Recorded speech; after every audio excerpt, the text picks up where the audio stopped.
Tô aqui com a Tatiana Dalberto. Tati, você foi vencedora do nosso prêmio Confeb. Durante a construção do projeto, que foi o vencedor do prêmio, você engravidou, Não. foi mãe. Foi um momento muito marcante você subir no palco, inclusive, com a sua filha. Conta pra gente como é que foi conciliar a construção toda do projeto, conciliar todo o momento com a maternidade junto. A gente sabe que é um momento bastante difícil, né? Tanto na vida da mulher, de quanto que ela tem que se dedicar e ainda fazer um projeto que foi tão elogiado, vencedor de prêmio. Conta pra gente como é que foi essa experiência.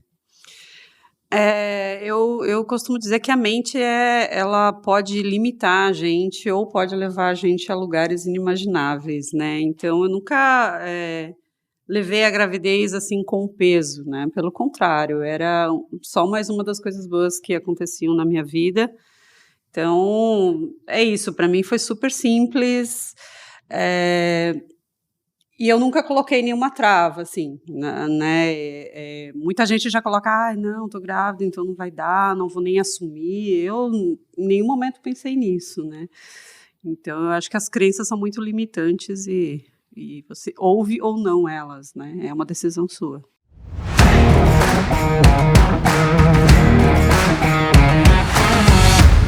A gente vai falar bastante ainda sobre essa pauta e muitas outras aqui com a Tatiana Dalberto, pessoal. Ela é Tex Latam da Axalta. Tati, conta pra gente como é que foi um pouco a sua carreira para entrar na área de Tex. Porque não é uma área que você, quando era pequenininha, falava lá para os seus pais, vai ver, quero trabalhar na área tributária. Não é. Como é que você caiu nessa área? Por acaso. Eu sou de Joinville, né? E desde pequena eu passava na frente da Consul, na época, lá em Joinville, e eu falava, um dia eu vou trabalhar nessa empresa. Quando eu consegui entrar, eu entrei como terceirizada no arquivo inativo, assim, eu falei, bom, a chance é entrar, né? E o que você pode fazer no arquivo inativo? Não muita coisa, né? Mas eu revolucionei lá o arquivo, fiz uma parte de sistemas que eu consegui identificar onde estava, porque é gigantesco, né? Era gigantesco. Então, identifiquei as prateleiras, as salas, fiz algo que não precisaria de uma pessoa lá só para atender, cada um podia ir lá e podia retirar a documentação que quisesse. E aí eu chamei a atenção, né, das pessoas lá de dentro e não estava fazendo faculdade, não estava nada, não tinha essa pretensão. Não é que não tinha pretensão, eu sempre tive vontade, mas não tinha condições na época. E a minha chefe, minha antiga chefe, ela falou assim, começa uma faculdade porque eu quero te trazer para a área de Tex. E não sabia o que isso significava, né? Mas, graças a Deus, porque assim, hoje eu vejo e adoro a área, vejo que é uma área super importante e é uma área que, se você souber trabalhar, ela é uma área que te traz muitas oportunidades, em vários sentidos. Você trouxe uma questão interessante, né? Que a gente sempre fala, que é o run an extra mile, né? Se a pessoa pede para você um job, eventualmente faça um pouquinho a mais, sabe? Entregue um pouquinho acima do esperado. Com certeza. Muitas vezes a gente se preocupa em falar, vou fazer o que me mandaram aqui, vou fazer o que me pediram. Não, faça um pouquinho acima, porque esse pouquinho acima pode fazer muita diferença lá na frente. Você acaba se destacando, né? Não custa nada, quando a gente diz correr uma milha extra, sabe? Fazer um pouquinho a mais, entregar um pouquinho a mais, porque a partir desse momento a pessoa vai entender que qualquer trabalho, qualquer função que te deleguem, você vai estar preparado e eles vão ter certeza que, se você não conseguiu fazer, ninguém vai conseguir, porque você sempre tenta fazer algo mais, né? Eu acho que isso é muito importante, né? E é o que eu sempre falo, assim, para quem está começando na área, ou, enfim, estagiários, analistas, que é aprender, se desenvolver ao máximo, extrair ao máximo das pessoas que estão em volta, que já têm um pouquinho mais de experiência, que, assim, se a empresa em si não conseguir te reconhecer, o mercado vai, de alguma forma, entendeu? Então, é isso, assim, eu sempre tive muito para mim, assim, não é algo que eu me forço, e eu não pensei nisso lá atrás, mas eu sempre tive muito forte em mim resolver problemas. Então, eu vejo, sei lá, uma pilha de notas ali, eu me incomodo com aquilo, sabe? Não é minha responsabilidade, mas tá ali, o problema vai crescer e em algum momento vai dar um problema muito maior.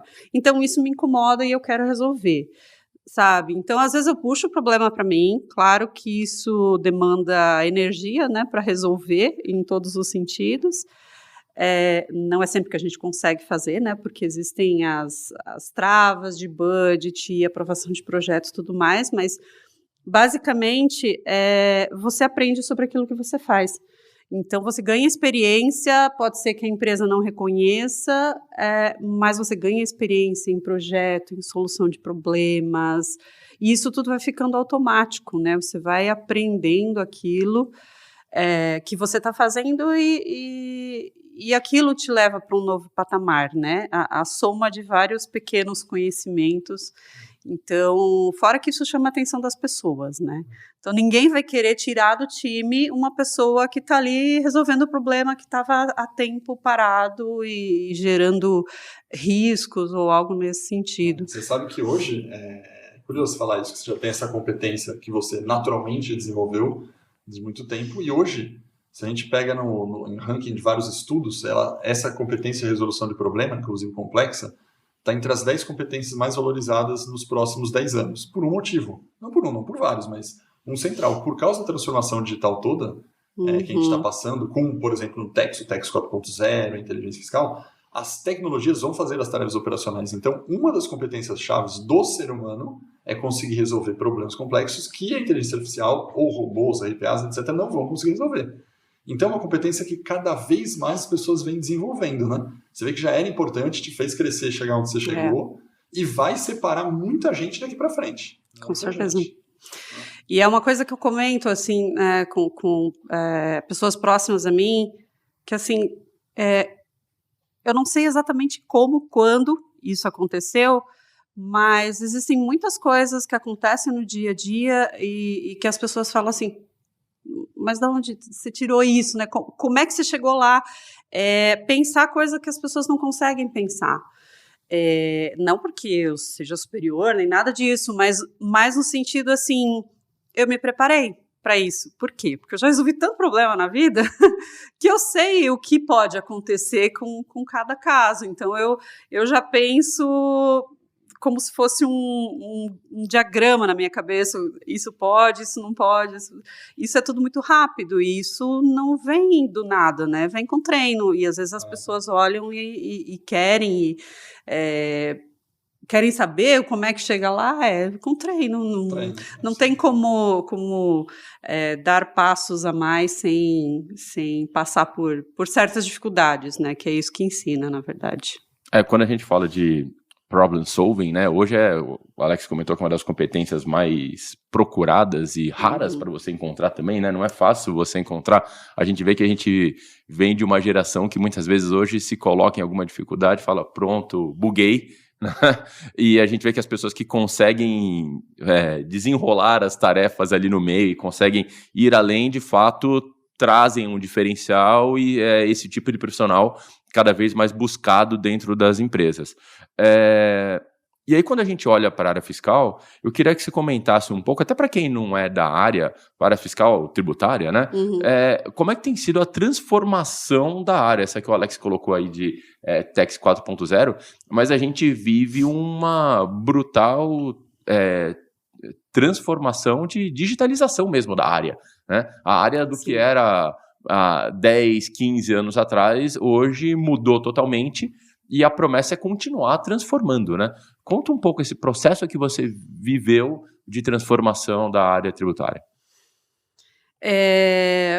Bom, começou, claro, com o SPED, a nota fiscal eletrônica, mas é muito, muito mais como você vê a área, né? Eu costumo dizer que a área tributária, ela precisa de pessoas diferentes.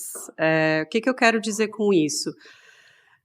A pessoa precisa ter essa visão, porque o operacional um sistema faz, né? Então a pessoa precisa ter o olhar, bater o olho e enxergar o problema se incomodar com uma coisa que está estranha.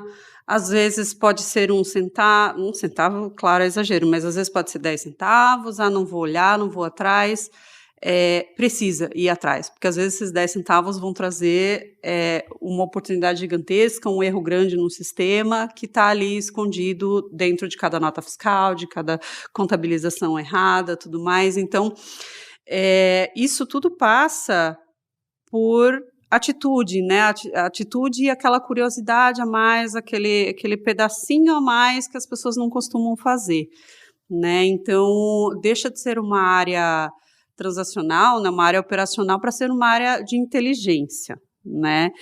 E a tecnologia vai ajudar totalmente, né? Ajuda totalmente, porque a partir do momento que as pessoas têm mais tempo, não precisam ficar lançando notas, enfim, conseguem ter mais tempo de pensar, analisar, é aí que você vai tirar o valor da área tributária, é aí que você vai identificar oportunidades, é aí que você vai identificar e eliminar os riscos.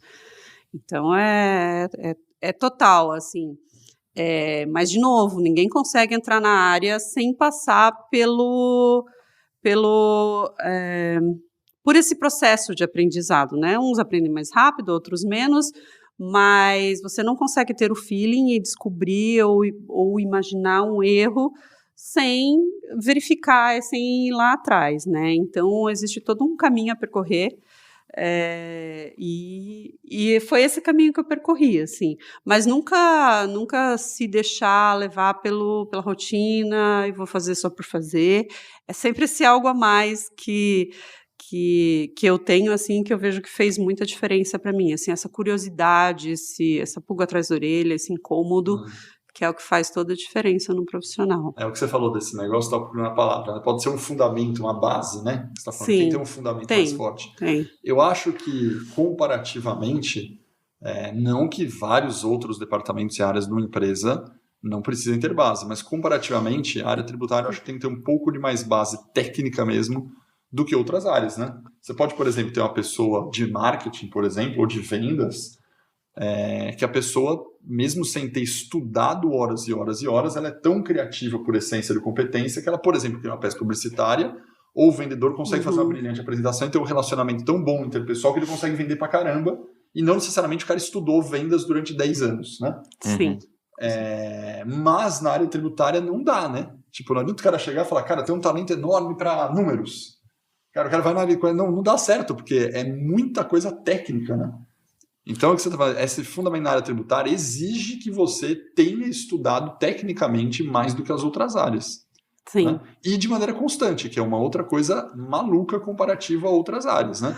De novo, comparando com vendas, não dá para comparar a quantidade de atualização e de estudo que você tem que ter na área tributária constante com a área comercial, que você pode, teórica. É ruim, né? Estudar assim vai te fazer bem, mas comparativamente você consegue sobreviver, digamos assim, 5 anos, 10 anos sem estudar que nem louco na área comercial. Na área tributária não dá, né? Não. E digo mais, a diferença dos setores também, né? Porque eu já passei eletrodoméstico, higiene, limpeza, cosméticos, autopeças, e cada uma tem uma especificidade. E cada estado tem uma especificidade, e cada ação que as áreas vão fazer, por exemplo, marketing, vamos dar um prêmio, um reconhecimento. Poxa, eu nunca trabalhei com isso, vou ter que estudar. Então, você nunca para de estudar. Cada criatividade que as áreas têm e vão nos questionar, não necessariamente eu, que tenho 20 anos de experiência na área, vou saber responder na hora. Porque, às vezes, eu nunca passei por aquela situação. E tudo bem, sabe? Não existe profissional no mundo hoje que saiba de tudo sobre o Brasil, de todos os impostos, de todos os estados e todas as competências. Então, essa variedade também é super importante. Eu vejo várias pessoas que ficam no mesmo ramo, ficam limitadas àquele ramo, né? Farmacêutico, por exemplo, é super limitado. Você precisa conhecer profundamente e para você mudar é mais difícil, né? Vai demandar muito mais estudo, na verdade, né? A questão é o estudo. Então, isso é super importante também para o profissional.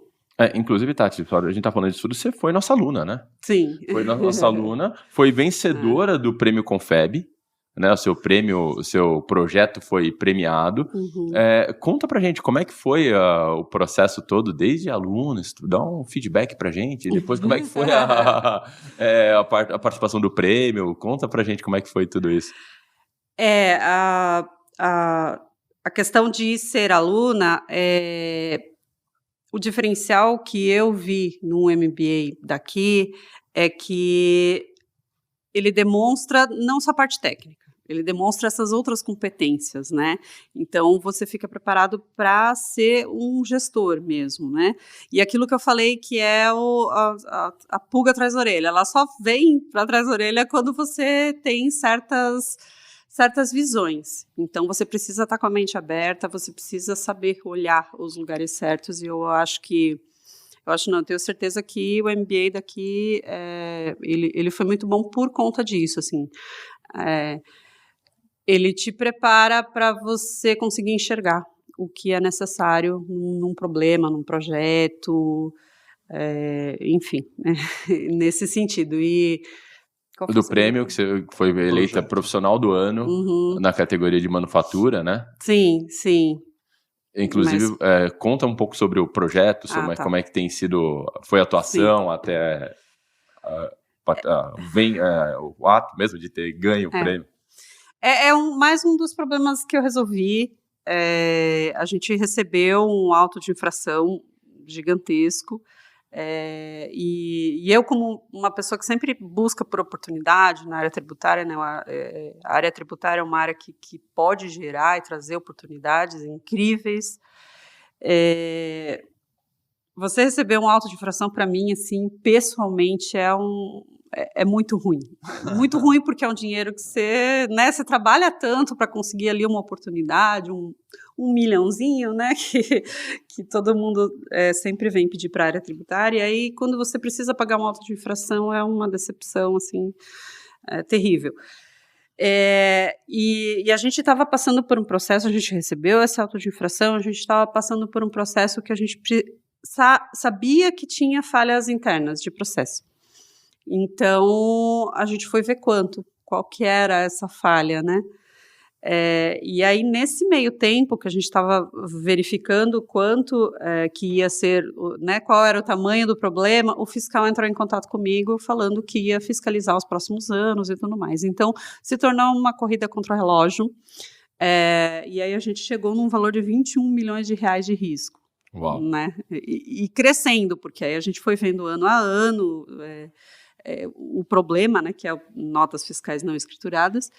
E aí, conversando com outras pessoas do mercado, eu fiquei sabendo que esse foi, durante um tempo, a galinha dos ovos de ouro da fiscalização. Eles já iam atrás disso. Aqui tem oportunidade. Exato, porque as notas não escrituradas, né? Vamos falar sobre o problema em si. As empresas têm bastante falha em processo nisso, principalmente as notas de remessa, notas que não geram contas a pagar, né? Então, é difícil você fazer um rastreamento ali.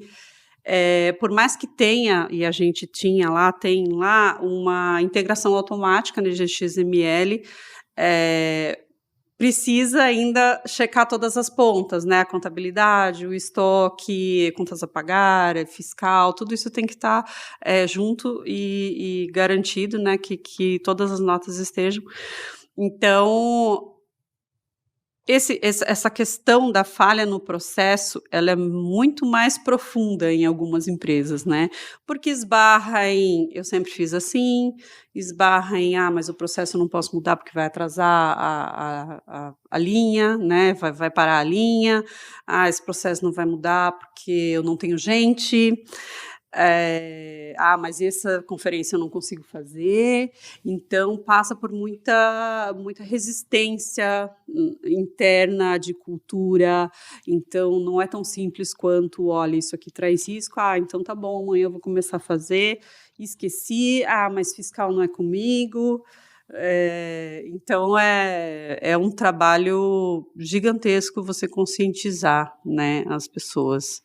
E a forma mais fácil de conscientizar é pelo bolso, mostrando o risco, porque uma coisa que eu percebo é que um grande fator é que, de fato, as empresas pagam muito imposto, né? Acho que um grande receio é estar pagando o imposto errado. Né? Muitas vezes você está pagando ali, está pagando o que não deveria, enquanto tem outra coisa que você deveria e não está sendo recolhido da forma correta.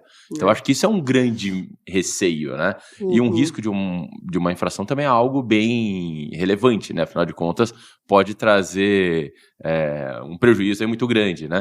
Eu acho que são esses os principais argumentos para convencer a vencer essas barreiras. Também, porém, a pessoa que está lá recebendo a nota fiscal sente muito pouco isso, né? Por mais que você coloque, por exemplo, vou definir uma multa e jogar no seu centro de custo, a mudança tem que ser de dentro para fora, né?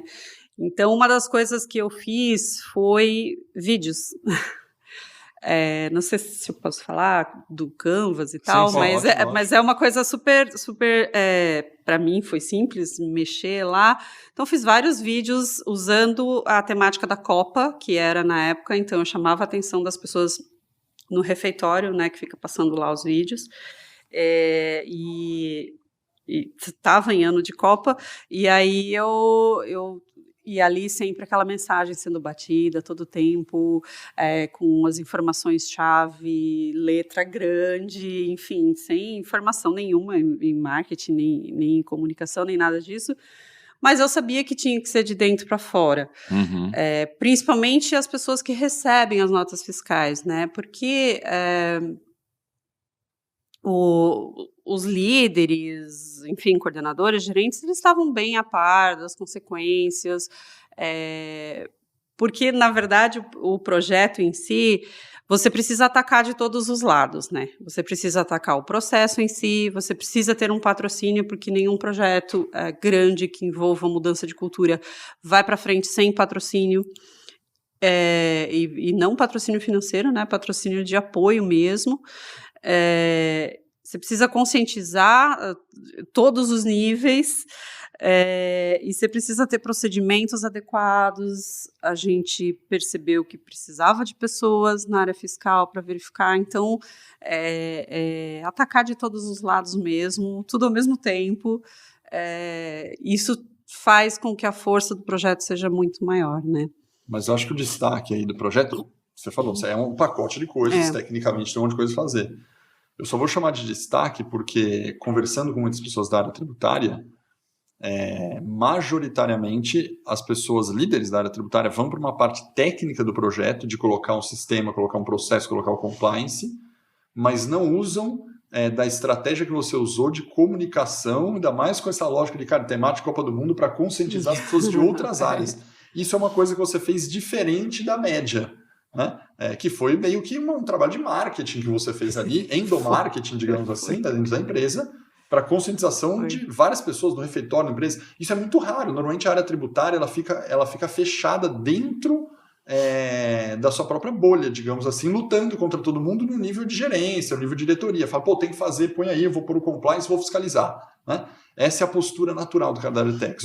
Gerente, diretor, tua área está não sei o quê, para a área comercial, se o teu vendedor não emitindo puser a nota certa, eu vou pegar ele e vou jogar ele no compliance lá.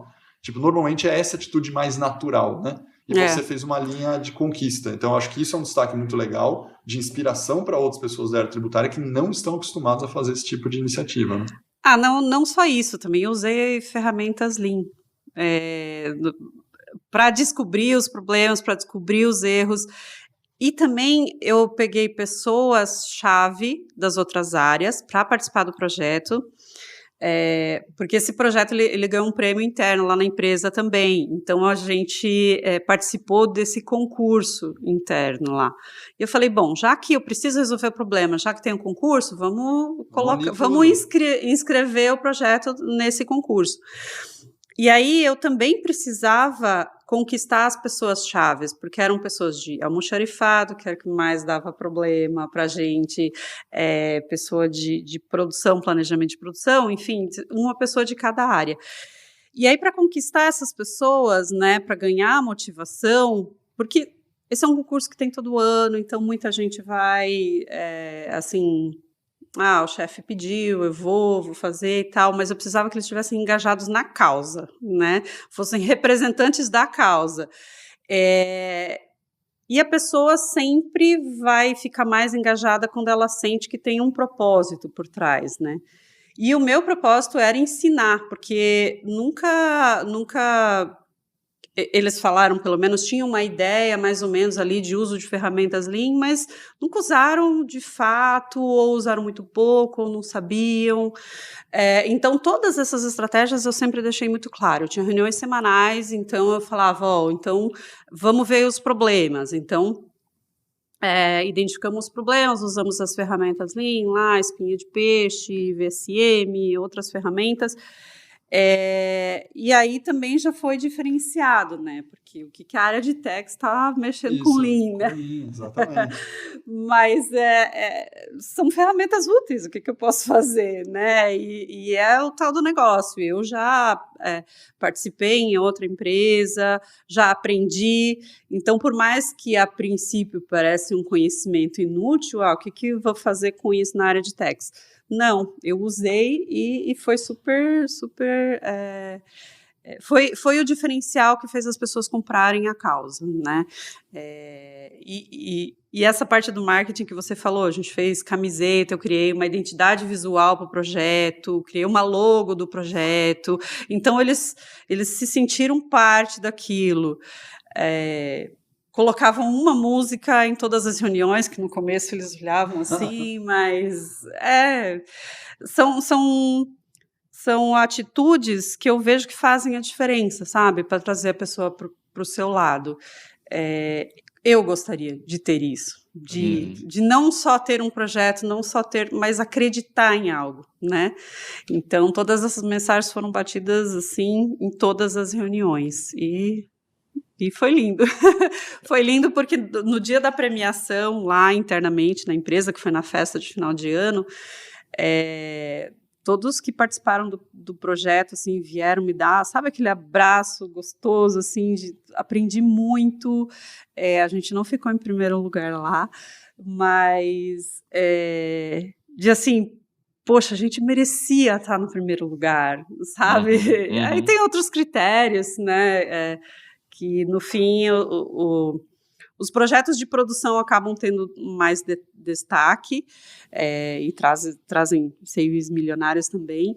E aí a gente se abraçou assim, a gente merecia esse primeiro lugar, sabe? Então não foi uma coisa só minha, foi uma coisa de cada integrante do projeto, assim. E isso é gostoso, né? Porque você não traz a pessoa para aquele propósito só naquele momento do projeto, acabou o projeto, acabou.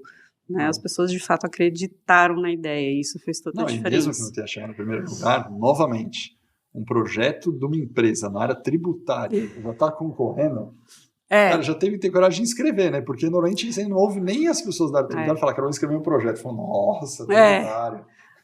Não, aí envolver outras pessoas e falar, nossa, chato pra caramba. Não, e tem uma questão que eu acho importante, que eu acho que uma crítica que se eu tivesse que fazer aos executivos da área tributária, não todo mundo, mas eu acho que uma grande parcela é a dificuldade de comunicação. Porque normalmente quando você conversa com um profissional da área tributária, você fica meia hora de papo ali e você fala, cara, não captei muita coisa.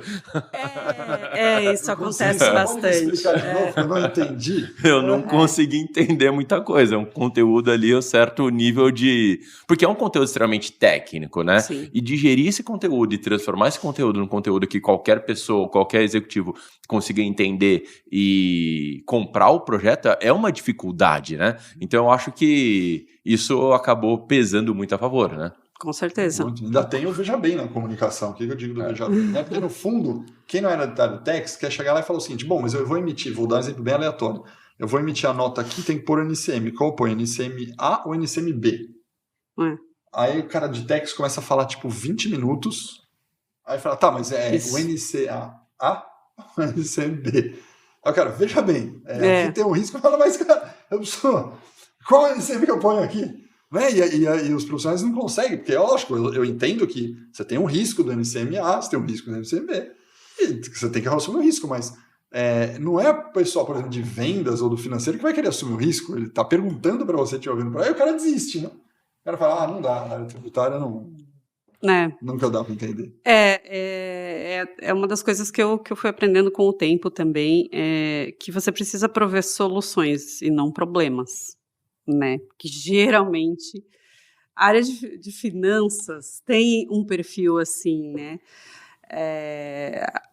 Veja bem, não precisa, não dá, não pode, mas sempre tem um jeito, sabe? Porque tem como minimizar risco, a gente não pode ser, vamos lá, o que eu vou falar é sensível aqui, mas não pode ser 100% by the book, sabe? Porque a legislação, ela existe, você tem que cumprir, e eu não estou falando aqui que não é para cumprir a legislação de maneira alguma, mas existem exceções que você precisa abrir para a empresa e você sabe que o risco é pequeno, porque a fiscalização às vezes não vai chegar naquele ponto ali. Então, assim, é o tal do risco calculado, né?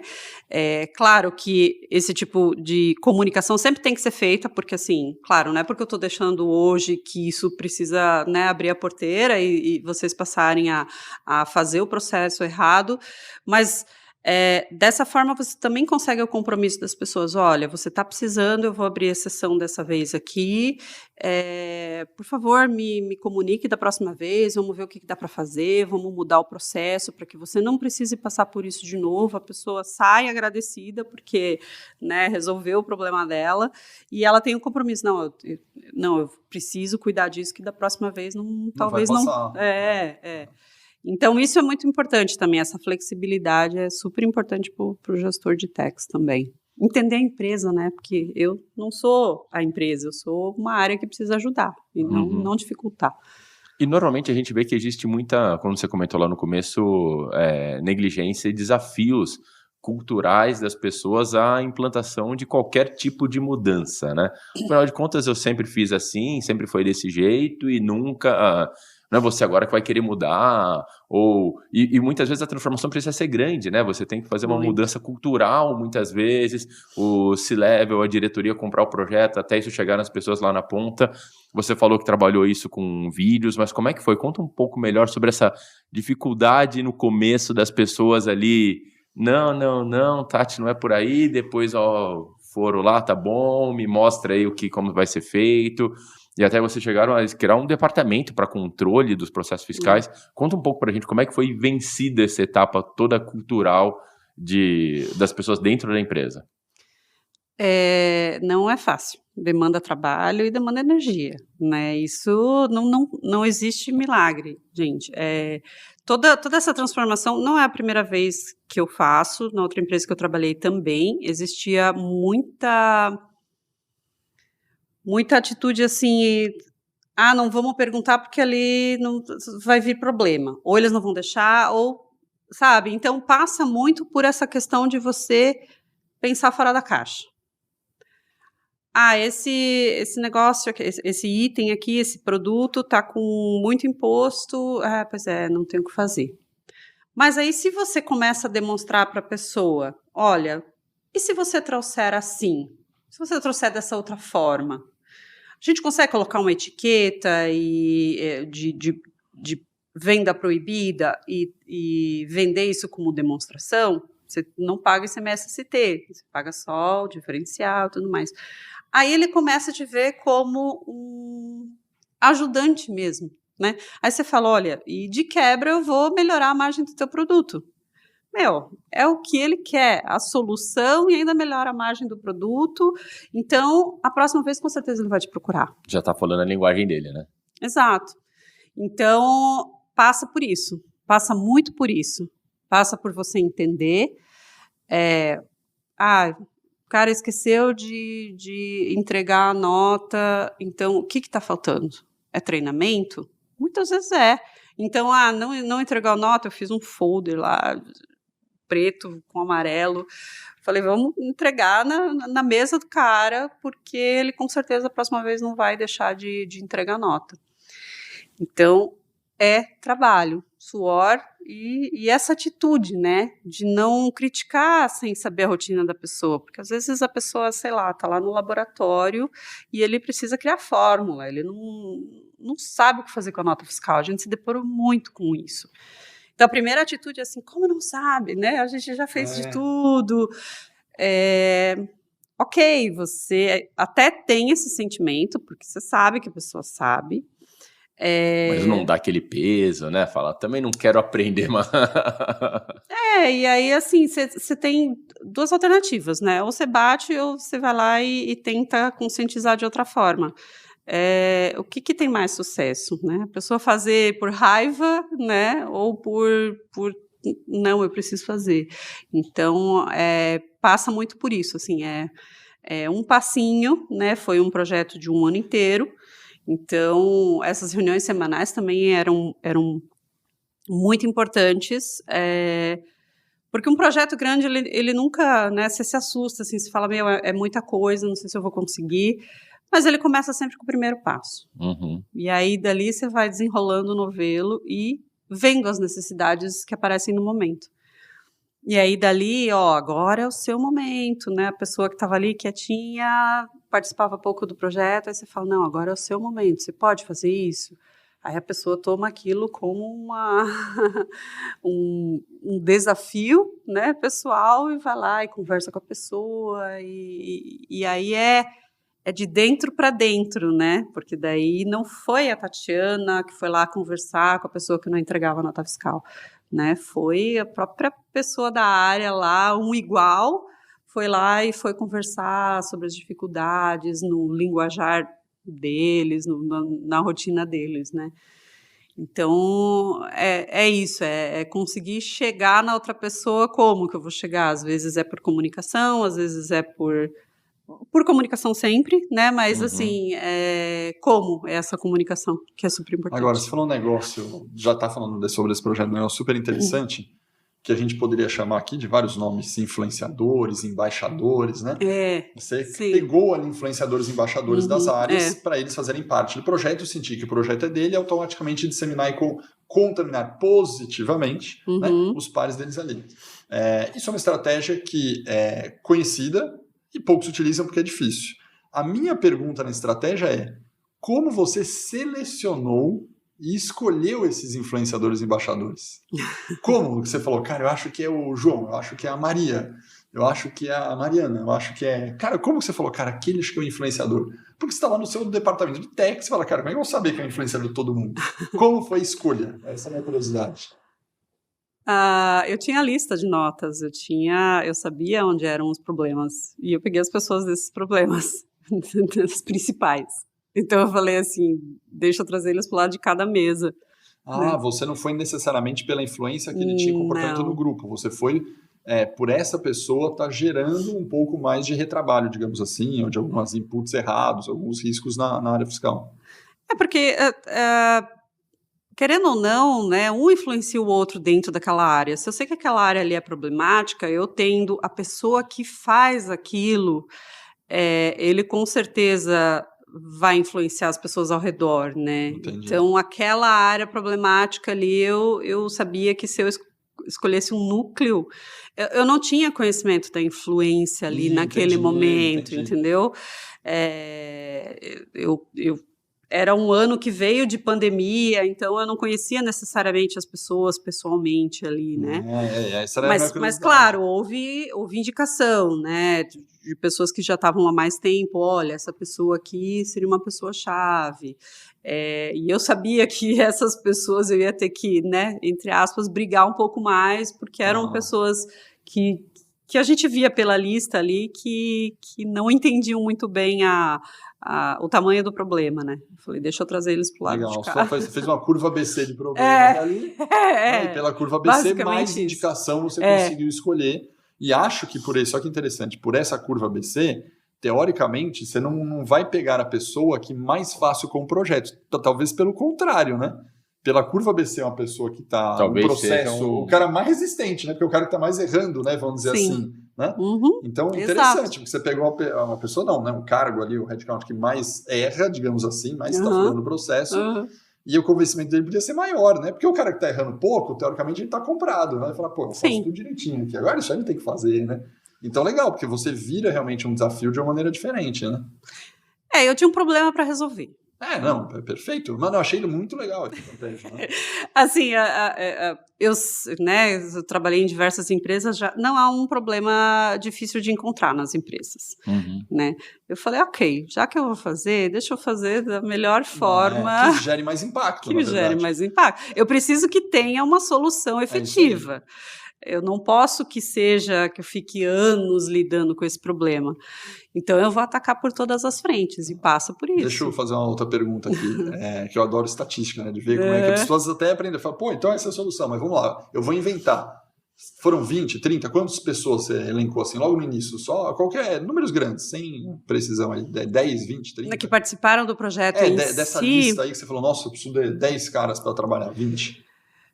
Eu tinha uma limitação de 5 pessoas por conta do concurso, tá bom. Né? Então, no máximo de 5 representantes. Tá então, bom. Eu peguei do ABC ali até o E. 5 pessoas mais eu. E dessas 5, você conseguiu, entre aspas, engajar as 5? Ou você em algum momento falou, nossa, 4 eu consegui, uma não veio e eu vou ter que trocar?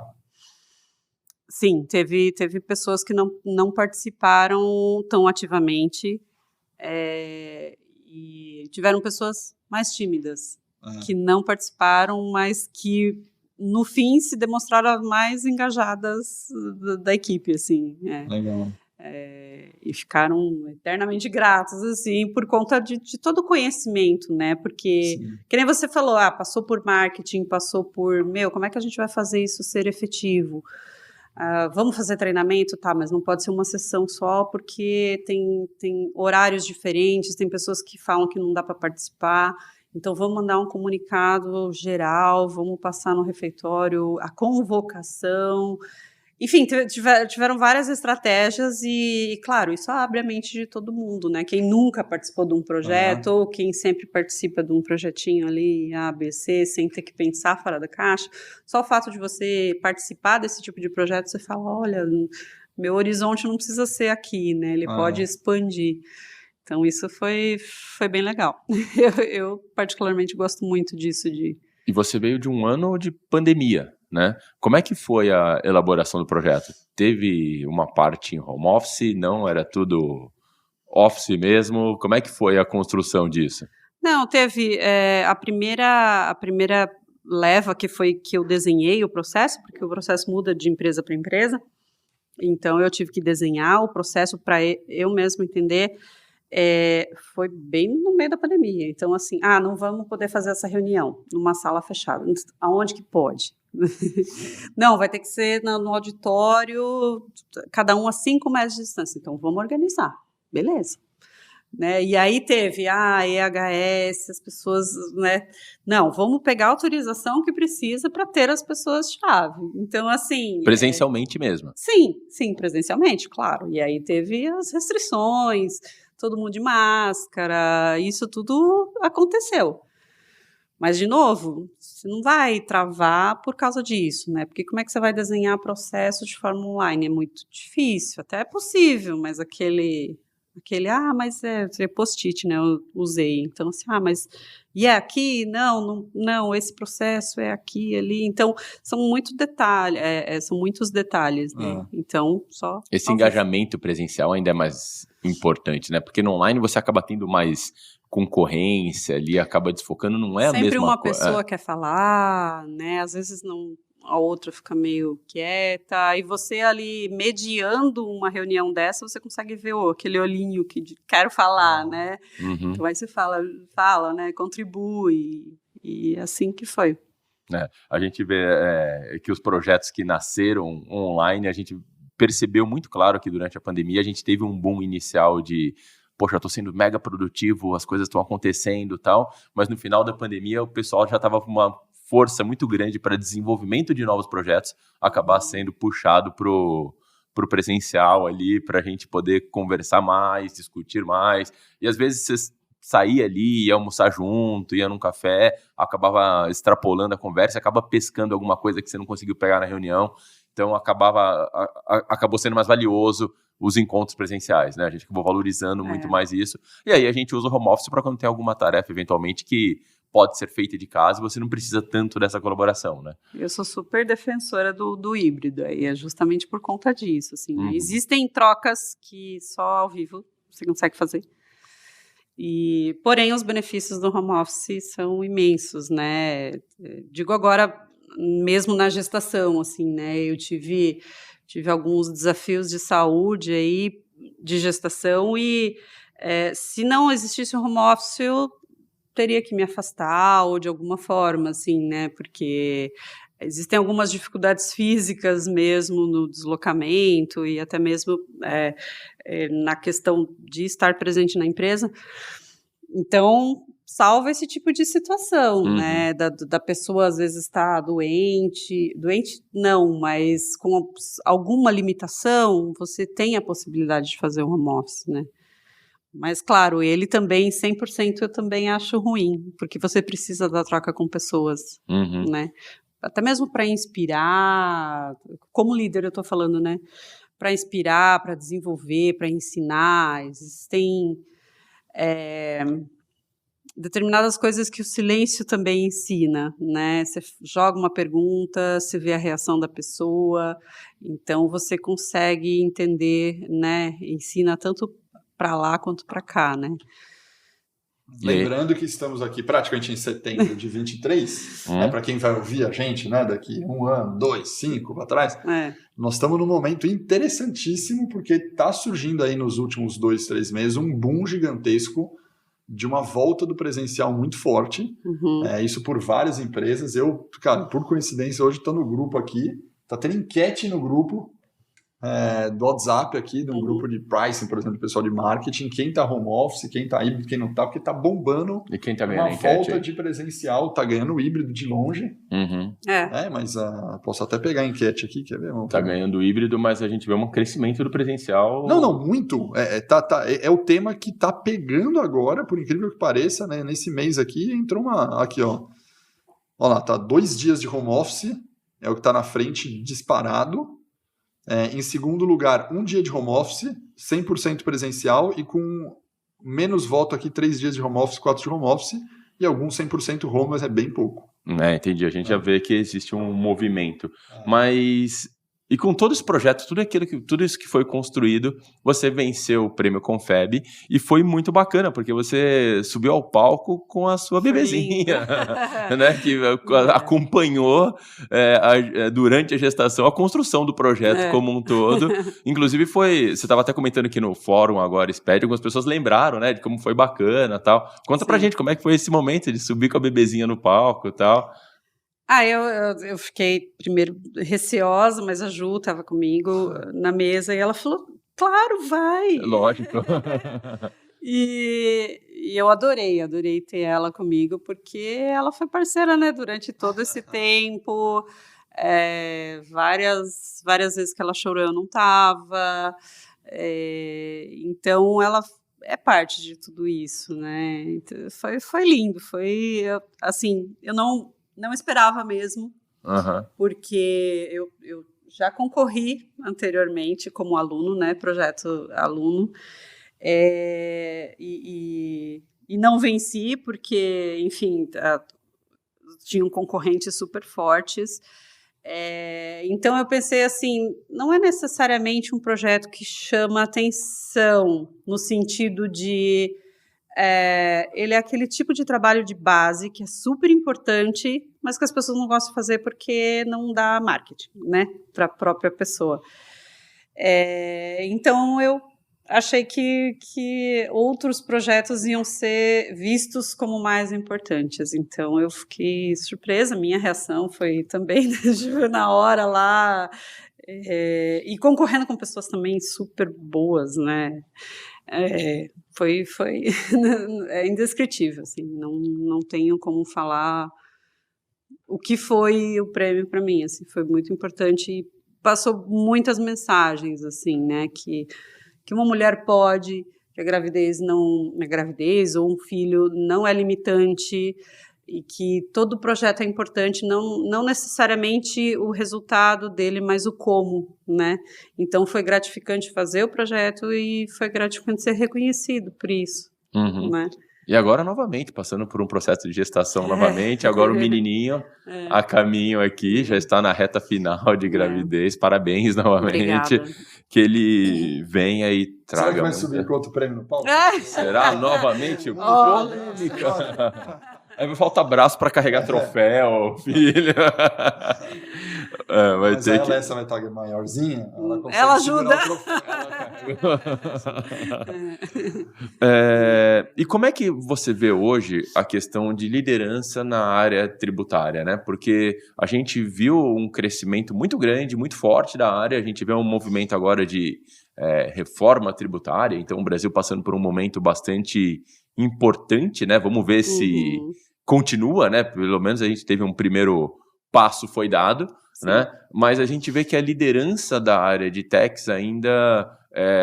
a gente tem algumas iniciativas que a gente faz bastante aqui no Confeb, o Tax Leaders Club, os eventos, exatamente para o prêmio, para valorizar e incentivar, mas eu acho que a área tributária ainda carece um pouco da gente desenvolver lideranças, líderes e pessoas que puxem aí a área tributária para um movimento mais estratégico dentro das empresas, né? Eu me considero diferente.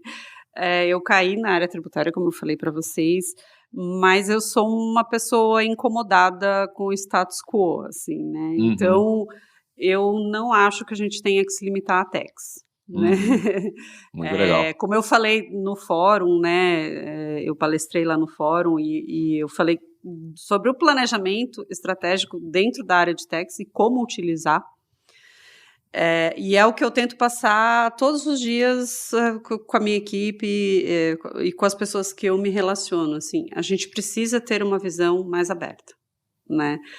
Eu vejo que em finanças em geral, né, contabilidade, as áreas são áreas muito transacionais, né? E os profissionais em geral não conseguem ver o quanto eles conseguem agregar a mais naquilo que eles estão fazendo, que é aquilo que é voltando ao que a gente falou no início, né?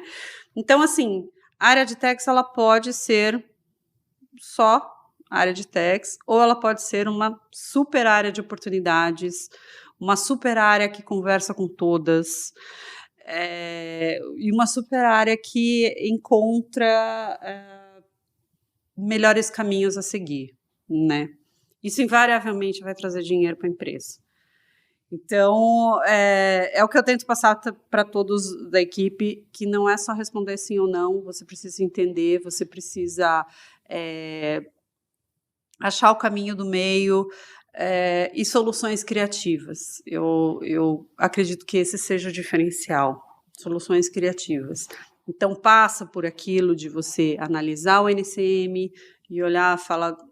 Ok, isso aqui é um sabonete ou é um cosmético? Eu posso classificar como sabonete, que tem uma alíquota super menor.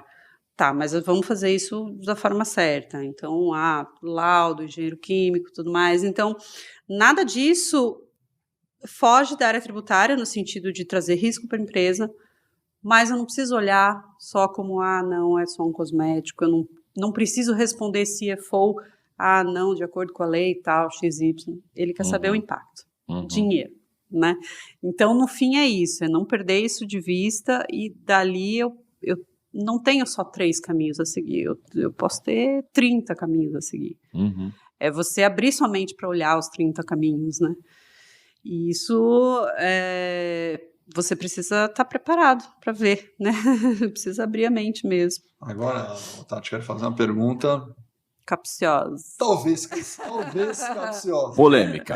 Você mesmo acabou de falar que você pensa um pouco diferente do profissional clássico tradicional do tributário. Sim, quando a gente compara, de novo, áreas, departamentos na carreira, se eu pego uma pessoa de venda, se eu pego uma pessoa de finanças, um CFO, vamos pegar lá o diretor, a diretora de marketing, o diretor comercial, ou mesmo industrial, né, o cara que veio da parte de operação de engenharia, vários desses cargos eles cresceram e viraram executivos, executivas e eventualmente presidentes. E a gente não vê isso acontecendo na área de techs. Mas a gente vê, por exemplo, o CFO, a CFO, muitas vezes virando presidente de empresas. A pergunta que pode ser capriciosa é, você daqui 10 anos, você com essa inquietude, você se enxerga daqui 10 anos ainda na área de techs? Ou você fala, puxa, eu não sei, Tati, se eu daqui 10 anos vou estar ainda na área de techs, eu posso almejar uma coisa diferente. Porque normalmente as pessoas de techs seguem carreira até o final da vida fazendo a mesma coisa, não que seja o mesmo processo, mas eu digo, é techs de ponta a ponta. Né? O que você enxerga nisso? Eu tenho muito mais a contribuir, sim, em qualquer área. Eu vejo, assim, voltando lá aos primórdios da minha carreira, quando a minha chefe me falou, faz uma faculdade que eu quero te trazer como estagiária. Eu escolhi administração.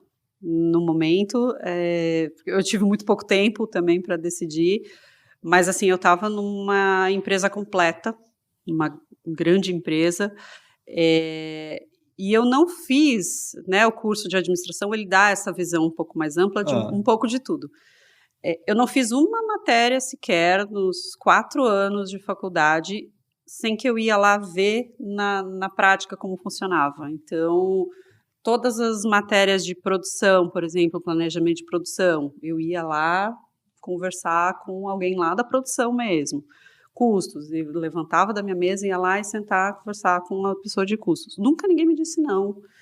E eu acredito que essa foi a grande base para tudo isso, né, que eu estou falando. Então, por isso que eu falo, assim, seria uma pena só contribuir com techs, entendeu?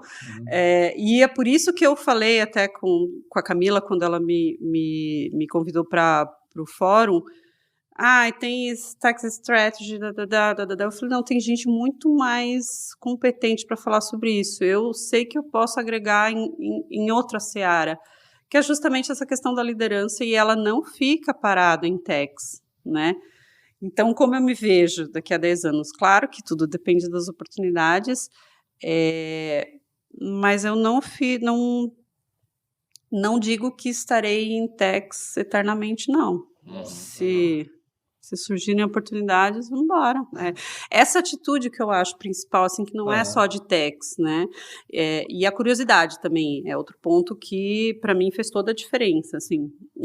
Porque tudo que eu via na faculdade, eu ia lá ver presencialmente como é que era o processo no dia a dia. E é uma empresa totalmente consolidada. Não sei se eu posso falar, acho que posso, né? A Whirlpool, que é a Brastemp e a Consul. Então, todos os processos super, né? Todos passam por análise de Black Belt, Master Black Belt, então eu sabia que era um lugar que eu podia olhar como referência, aprendi muito, passei 9 anos lá, então aprendi muito de tudo, assim. Então, seria uma pena se eu ficar só em techs. Eu sei que eu posso agregar não em qualquer área, porque, claro, eu não tenho experiência, mas eu tenho certeza que o período de adaptação seria curto. Inclusive, a gente terá um encontro com a liderança de e-commerce, D2C, né, da área de Direct to Consumer, da Whirlpool, para conhecer o case deles, para conhecer na prática. Vai ser em setembro agora, então vai ser um encontro bem legal. A Whirlpool é super parceira. Eu estarei em setembro agora palestrando lá no Whirlpool. Aonde? Aqui em São Paulo ou lá em Joinville? Eu acho que é em Joinville. Ai, que legal. Em setembro também? Setembro. Que dia, você sabe? Dia 19. O nosso encontro é dia 14. Olha então, lá. quase nasceu ali. É muito legal que a gente vai fazer várias ações com eles. Foi uma grande escola. Foi uma grande escola e, assim, foi onde eu aprendi que liderança não é status, né? É mais responsabilidade e é você ter esse pioneirismo. Né, você enxergar coisas que outras pessoas não enxergam. Eu acho que essa é a melhor definição de liderança, porque eu vim para São Paulo para entregar um projeto, eu era analista, e eu lidei com um gerente de várias áreas, assim, nunca ninguém me tratou, você é analista, sabe? Em nenhuma fala eu senti isso, eu era igual durante o projeto. E isso é muito uma cultura deles lá, né? E eu fui formada nessa cultura, então hoje quando eu pego outras empresas, que nem você citou, é a cultura clássica, o profissional de techs clássico, acho que passa muito por essa formação de somos iguais, só estamos em momentos diferentes da carreira, é uma coisa que eu falo bastante isso para os estagiários, para quem está começando. ninguém é acima de ninguém. Isso eu aprendi muito lá e é uma empresa sensacional. Então, eu falo assim, foi uma escola profissional, pessoal, inúmeras aprendizados assim de carreira mesmo, né? Você estava falando de híbrido, uma coisa vai puxando outra, né? De híbrido ou presencial. Lá tem muito isso da entrega, né? Se você consegue entregar o mesmo ou fazer aquele pouquinho a mais, sei lá, em metade do tempo, eu não quero saber o que você faz na outra metade, né? Eu preciso da entrega. Por isso, é menos exigente? Não. Pelo menos na minha época, né? Uhum. Era exigente, é exigente de qualquer forma. Mas você faz muito mais por um propósito do que por uma entrega específica. Então, eu me sentia parte, muito parte daquilo, assim, por ser tratada, poxa, eu sou analista, né? Nunca fiz um projeto, estou aqui lidando com o gerente, diretor, e estou pedindo para eles fazerem as coisas para o projeto, e ninguém nunca questionou a questão do meu nível, né? Então, foi uma grande escola em todos os sentidos, e esse foi um deles. Que bacana, que legal. Tati, a gente vai caminhando para a fase final do nosso bate-papo aqui, mas eu queria saber se você tem alguma frase de impacto que marcou a sua carreira de alguma forma. Tem duas. Uma que eu acredito piamente que nada é por acaso, né? É clichê, mas não, né? Tudo demanda esforço, suor, energia e, por que não, algo até transcendente, né? Você fazendo as coisas de bom coração, eu acredito que nunca existe mal nisso, né? Assim, as consequências sempre são boas, você planta e você colhe aquilo que você planta. E quem quer consegue também, né? É muito fácil você olhar de fora e falar, pois é, né? Chegou lá, o que é esse chegar lá? Para mim, eu não cheguei a lugar nenhum, eu tenho muito ainda para frente, entendeu? Então, essa sensação de que as pessoas querem chegar lá, mas não estão dispostas a pagar o preço, né? Eu amo esportes, né? Aí tem uma fração lá, você fala, cara, todo mundo quer ter o dia de receber a medalha na Olimpíada, mas ninguém quer ter a vida que o cara teve antes de treino para o cara chegar naquele momento da medalha, né? Só quer subir no pódio e pegar essa medalha. Mas fazer tudo que está para trás para ele ter chegado lá, ninguém quer.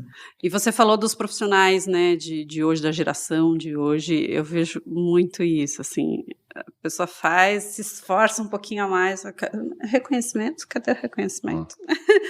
Eu falava assim, eu sempre fiz por fazer, por aprendizado para mim, para o meu autodesenvolvimento, e nunca esperando reconhecimento. Claro que a gente, né, gosta, mas nunca esse é o objetivo principal. E hoje está muito ao contrário, assim, eles querem primeiro ser reconhecidos para depois fazerem alguma coisa e olha lá, né? E um pouquinho já é feito, já espera o retorno, porque hoje é tudo muito rápido, né? Aquela promessa do, poxa, ficou famoso do nada, conquistou rapidamente e tal, e a gente vê que existe um processo de pedágio e construção muito forte para chegar lá, né? E você tem um conselho de alguém que deu um conselho que você carrega contigo até hoje?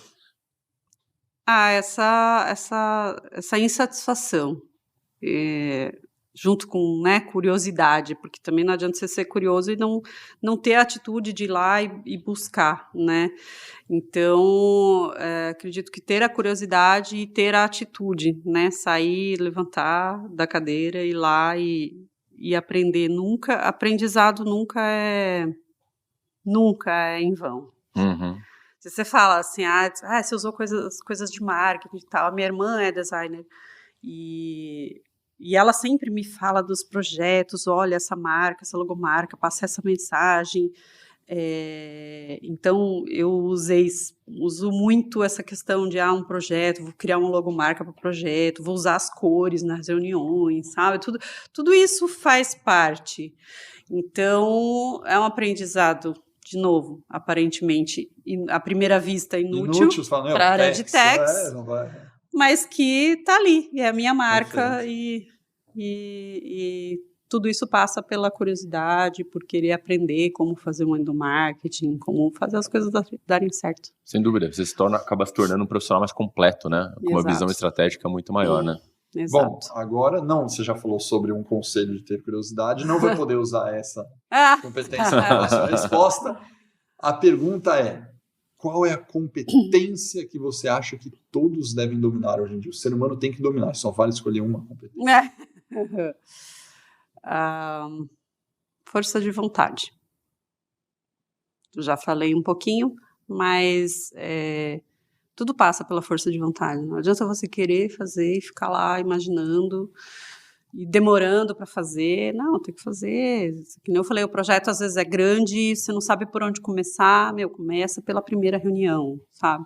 Dali você já vai tirar alguns to-dos, bota numa planilha para não deixar passar. Com finanças, né, uma boa planilha.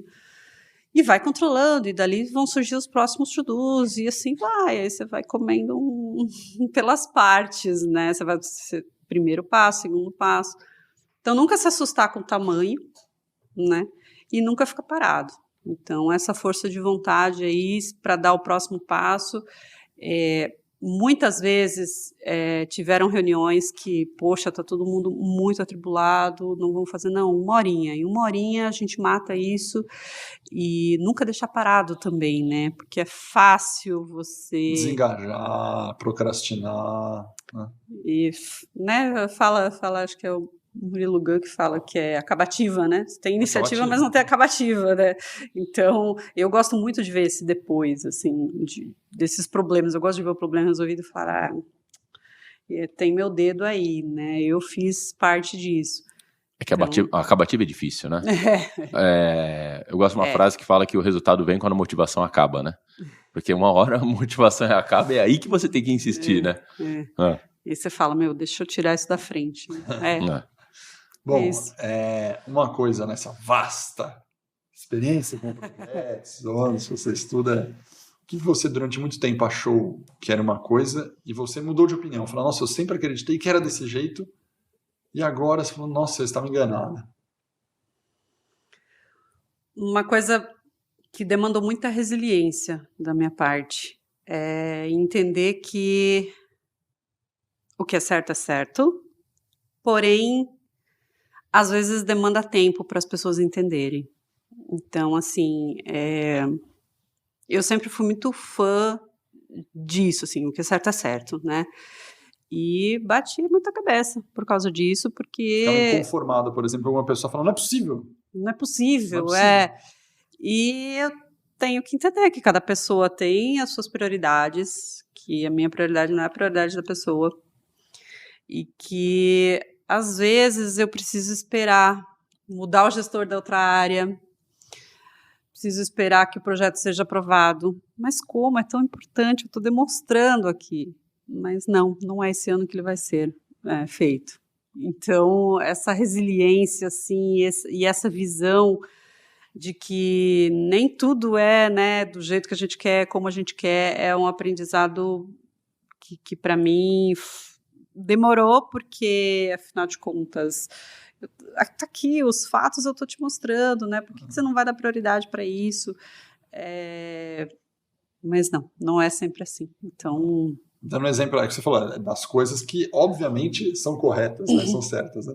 Seria mais ou menos, se a gente comparar uma pessoa física, né? Falar, bom, olha só, é muito simples, vou inventar, né? Você tem 100 mil reais. Se você colocar esses 100 mil reais aqui, nesse investimento, você vai ganhar 10% ao ano. Se você deixar na poupança, você não ganha nada. Então põe, né?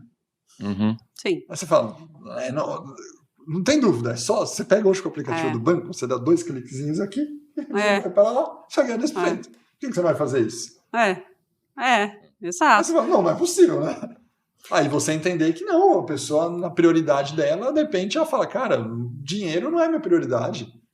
Dane-se que eu vou ganhar 10% a mais ou menos. O que importa é que eu estou sendo feliz e não ter que pensar naquele momento ela não está focando nisso, né? Parece tão óbvio para alguns, mas na verdade para aquela pessoa fala, olha, só o estresse que eu vou ter de pensar que eu vou ter, não vale, eu curto a minha vida desse jeito, não preciso desses 10%. E isso passa muito pelo momento, né? Às vezes a pessoa não está preparada para ouvir. É isso aí. Então, você vai ter que deixar, se for e um no liderado dia, seu, por exemplo, dando exemplos. bater cabeça para ele chegar nesse aprendizado, né? Porque Então, momentos depois, a mesma pessoa, vou dar um exemplo aleatório, vai ter filho, só porque a gente falou bastante disso, e na hora que tiver filho, vai falar, nossa, vai estar apertado para pagar a escola do filho, e nesse momento ela vai falar, puta, eu vou investir meu dinheiro porque eu consigo ter uma renda para ajudar a pagar a escola do meu filho. E aí muda, né? Na verdade, a mesma pessoa, é a mesma atitude que você tinha explicado um ano atrás, mas pelo fato de ter filho, ela agora resolveu poupar dinheiro. Né? Sim. Então, o negócio muda. Tati, a gente separou um presentinho para você. Enquanto a Ju vem trazer aqui para você o que ela preparou, eu queria perguntar se você tem alguma indicação de uma música para você colocar na nossa playlist aqui, enquanto os alunos estudam, tal, para a gente curtir nos intervalos. Qual música você nos indica? Tem a música do projeto, pode ser? Qual é? É Vencedor, do Tiaguinho. Vou colocar aqui, Vencedor, apareceu aqui do Los Hermanos, não é essa. Não. Tiaguinho aqui. A gente passou... Essa daqui? Essa? Porque eu via nos olhinhos das pessoas do projeto, nas etapas finais do projeto, lá no concurso interno, que eles ficavam, mas tal projeto é fantástico. Eu falava, nosso também é. Muito bem. A gente trabalhou, não estou nervosa com a apresentação, tá? Mas é só você falar o que a gente fez o ano inteiro. Então, essa música eu sempre passava no final como uma mensagem para que legal. Já está aqui adicionada. Tati, quem quiser fazer um bate-papo contigo, conversar com você, querer mais informações, encontra onde? No LinkedIn, Tatiana Dalberto. LinkedIn, muito bem. Meu e-mail, tatianadalberto, tudo junto, @hotmail.com. Tá aqui, então a gente vai colocar aqui embaixo, a Pan e a Ju vai colocar aqui seu link no LinkedIn, aqui na descrição do episódio, aqui no YouTube. Galera que curte a gente, né, Alex? Faz o quê? Só seguir e compartilhar. Segue, dá um like, compartilha, tal. Deixa aquele likezinho lá que não custa nada, nos ajuda bastante. Obrigado mesmo, Tati, pelo bate-papo. Obrigada a vocês pelo convite. Foi incrível. A gente acaba estourando o tempo aqui, mas não dá, né? O papo é bom, a gente vai embora. Valeu, galera. Aqui no meio, forte abraço e até a próxima. Obrigada.